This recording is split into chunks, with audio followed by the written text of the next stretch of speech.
Biden's distraction tour. That's the focus of tonight's angle. Well, fresh off embarrassing himself and the entire nation at the G7 and NATO meetings, Biden returned to more bad news for his entire agenda at home. It's neither working nor popular.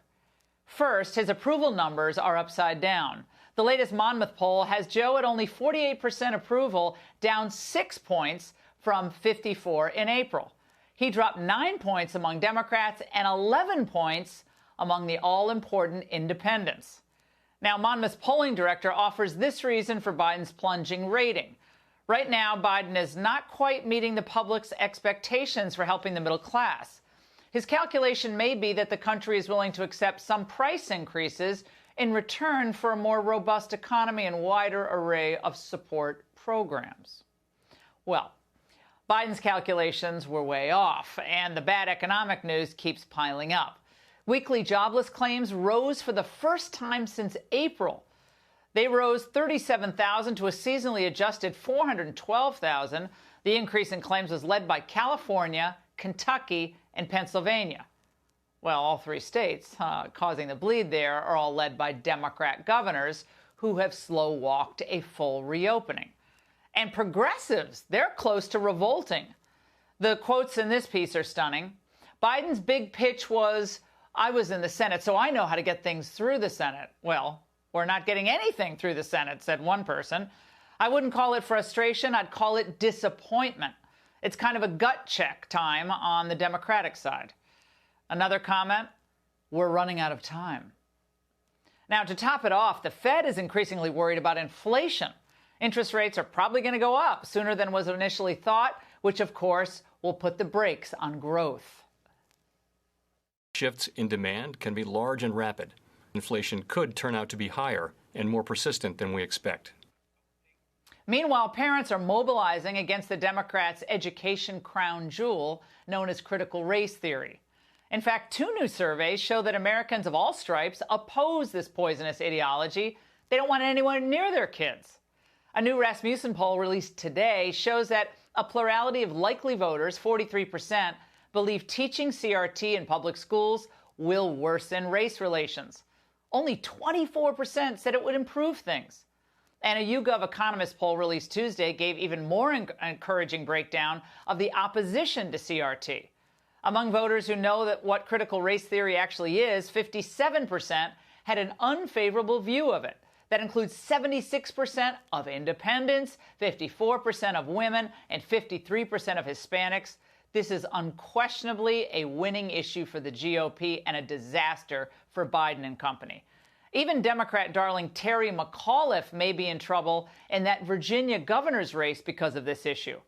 Remember, Virginia parents are up in arms and uniting across party lines to oppose the devastation that this race theory is creating in our schools.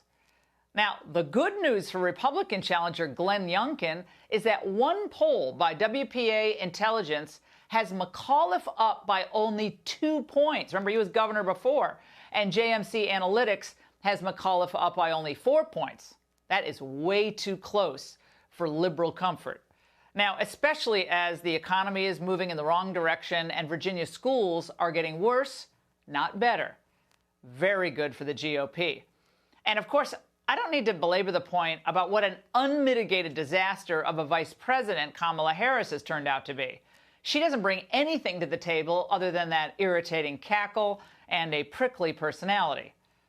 So all told, the landscape is looking really bleak for the Democrats, who 6 months ago, remember, they thought they had Republicans on their knees, and they could see that socialist utopia in sight. Thus, it's no wonder that Biden's team of amateurs, they're eager for him to hit the road again as soon as possible. Joe realized that when you give away free stuff, people like, well, you, and above all, Joe, well, he likes being liked. Now, after playing Santa Claus in Europe and letting Russia off the hook, Biden's ready to move on to the next capitulation.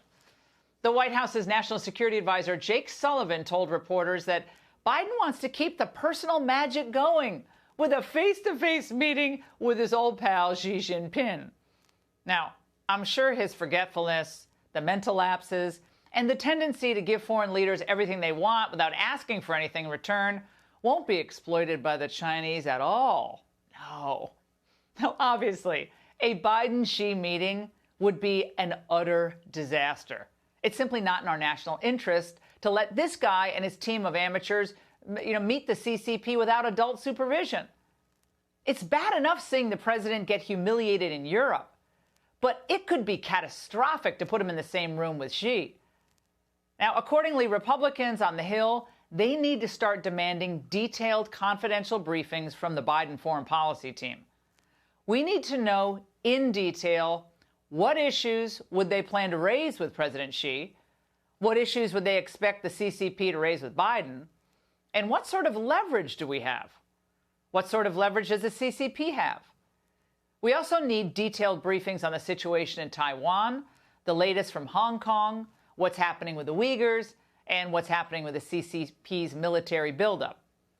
Of course, Defense Secretary Lloyd Austin and the entire Pentagon team needs to be grilled relentlessly. How would the CCP likely attack Taiwan? What could we do in response? What technological advances does the CCP have now? And what are we doing to counter those advantages? And so on and so on. Meanwhile, we have to keep up the fight against the great awakening in our military. Just today, House Republicans grilled the Navy's highest-ranking officer on why they're encouraging sailors to read the seminal work of racial arsonist Ibram X. Kendi. For anyone who cares about the quality and cohesion of our troops, Admiral Gilday's responses were frightening. There's racism in the Navy just like there's racism in our country. And the way we're going to get after it is to be honest about it. Our sailors, they're bombarded every day by misinformation. Much of it comes from China and Russia on this issue that's getting at our national psyche. I'm trying to get after it in the Navy. Kendi's book states that capitalism is essentially racist. And Kendi is clear that racism must be eliminated. So yes or no? Do you personally consider advocating for the destruction of American capitalism to be extremist? Here's what I know, Congressman. It's a yes or no question, racism in Admiral. the United States Navy. Do you expect that, after sailors read this book that says that the United States Navy is racist, that we will increase or decrease morale, cohesion, and recruiting rates into the United States Navy? I think we'll be a better Navy from having open, honest conversations about racism. That admiral is not used to getting questioned, is he? Any organization that is focused on wokeness is obviously in no position to fight the CCP, because I can tell you they're not worried about wokeness. Some good work on this issue is already being done, and that work needs to continue. Here's the bottom line. Since the end of the Cold War, both the Democrat Party and the U.S. establishment have forgotten how to act in a world where we face a dangerous adversary who hates us and wants to destroy our way of life.